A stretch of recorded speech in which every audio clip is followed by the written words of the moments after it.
Matthew, everyday audiophile, music lover, beer enthusiast. So, before we get started, let's talk about the beer, or New England IPA in this case. This is the Two Docs Brewing Hazy Baby. I like the can a lot. I really do. And for a first appearance and maybe last appearance, I thought this would be fun until I actually got it. I have this great 8-pound mug to drink it in. It's not as fun as a glass, perhaps. You can't see the beer. And it is so impractical. But let's give this a shot. So, the last week, I have been at the beach. And it's been lovely. But when you go on vacation, you're inevitably left without your stereo system, without your music, without everything that you love. Let's give this a shot. It's good, and I can't hold that for more than a few minutes. So, as I was saying, you are left without your music, without your stereo system, without really any way to listen to the music that you love in the way that you love. And so it gave me a lot of time to reflect on where I wanted the system to go, what the next 12 to 18 to 24 months looks for me. And the question I kept on asking myself as I was thinking about my system at the beach is, what kind of sound am I after? What is the weakest link in my system that I need to look at next in order to achieve that next step up in performance? Because I will be entirely honest, I love the speakers that I'm listening to right now. The Pure Art Fi LS6s have been wonderful to listen to. They're so insightful, and I'm looking forward to talking about them in the next week or two. Behind them is the Triode Lab EL84M-FFX. It's a little bit of a mouthful, but these are my 26 watt EL84 monoblocks using Hashimoto transformers through and through. And they're also just stunning to listen to. They just get out of the way of the music, and they just have a soul to them that these speakers are easily able to convey. Surprisingly enough, I had been using the Triode Lab Alpre, their 12AU7 preamp, and I've been going through about 3 dozen different 12AU7 tubes to review. That's actually taken a little bit of a back burner because I have somewhat fallen in love with the LAiV HP2a in the last month or so, and I'll talk about why in just a sec. Behind that again, we have my Audio S5B, though right now I'm using the Live Harmony DAC, giving it another shot with Gen 2 player to see what kind of difference that makes. And then on the turntable side with the Riga RP10, the Riga Aura, that has been a lovely combination for the last 12 years now for me, that I have no sense of need or want to upgrade. That's how much I love it. The only thing that could maybe convince me is the next generation of Riga turntables, or have been looking at the VPI Forever series whenever they come out with their Model 2 and Model 3. Right now it's just the 1. But that's a little bit of a tangent. What I'm looking for in my sound is a certain interpretation of lifelike character. Obviously, everyone wants their system to sound as real as possible. That seems like a given, but I enjoy a character, a variation of that character that has just a little bit more upbeat to it, a little bit more drive that gets my foot tapping. And I still want it to be true to the source, I just want it to be embellished in just the right way that the EL84s provide. That's why I've been sticking with them for so long. And it's been interesting as I've been going through components, amp, preamp, DAC, etc., that I've landed on what has become the current reference, right?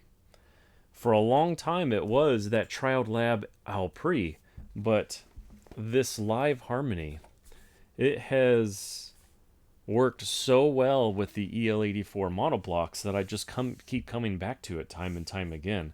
It is transparent. It's fast. It has a little bit of a bump in the low end that suits the EL84s very nicely. It gives them a little bit more plump that I enjoy in that double bass region, my instrument of choice.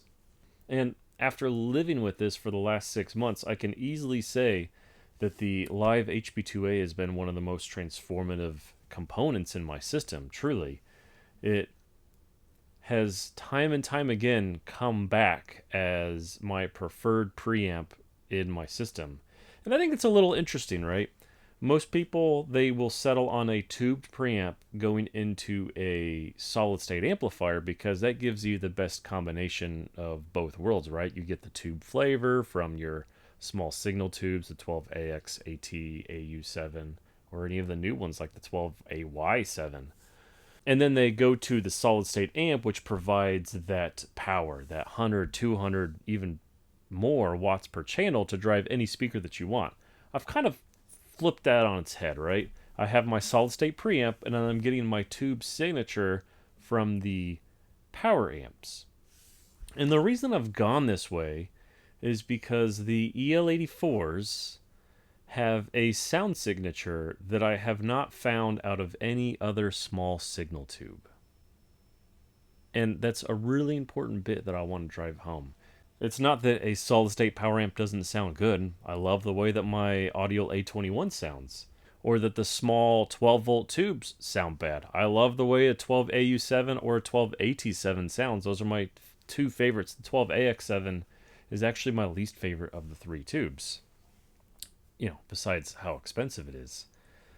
But they say to trust your ears, and I'm trusting my ears on this at this point. And this HP2a is just phenomenal as a preamp. It does everything that I need. The display is easy to read. The only complaint that I have with it really is that if you're taking a picture of your system, the preamp will sometimes read that as a signal input and start changing the volume on you. I'm sure there's a firmware update for that, but that's the only quip that I have with it for now. But this has kind of been where I've been settling on my system sound. It provides just the right amount of bass depth, the right amount of bass slam. The highs are super crystal clear and smooth and airy, as you would get from an EL84. You don't really get that from a KT88 or a 120, 150. Those tubes don't have the airiness and the crisp highs that the EL84 has. Sure, it doesn't have the bass slam and the power wattage, but I don't need that. 26 watts is perfect. So thinking back again to what sound do I want, the question then became, where do I go next? Is there a place to go next? And this is kind of a continuation on my video from 2 weeks ago or 3 weeks ago. And to me, it really is the software and streamer side. I think I'm pretty well settled on the DAC and the phono stage and the amp and the speakers, but the streamer, I think, is now the weakest link in the system. So I've been exploring Diretta. I'll be talking about that in the coming weeks after I talk about these speakers.